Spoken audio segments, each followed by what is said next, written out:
मतदार याद्यांमधील घोळ आणि कथित मतचोरी विरोधात महाविकास आघाडी आज एल्गार पुकारणार आहेत. महाविकास आघाडी आणि मनसे आज मुंबई आयोगाविरोधात मोर्चा काढणार आहे. सत्याचा मोर्चा असं मोर्चाचं नामकरण करण्यात आलंय. या मोर्चाला उद्धव ठाकरे, राज ठाकरे, आदित्य ठाकरे, अमित ठाकरे उपस्थित असणार आहेत. आयोगाचा बेजबाबदार कारभार, मतचोरी, मतांमधील घोळ, निवडणुकीतील गैरव्यवहार याबाबत हा मोर्चा काढण्यात येणार आहे. लोकांना सत्य कळावं आणि असत्य जनतेसमोर यावं या मोर्चाचं आयोजन यासाठी करण्यात आलंय.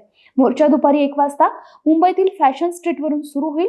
मेट्रो सिनेमार्ग मुंबई महापालिकेच्या प्रवेशद्वारावर थांबेल. मवियाच्या सत्याच्या मोर्चात राज ठाकरेंची मनसेही सहभागी असेल. मनसे अध्यक्ष राज ठाकरे आज स्वतः मोर्चात चालणार आहेत.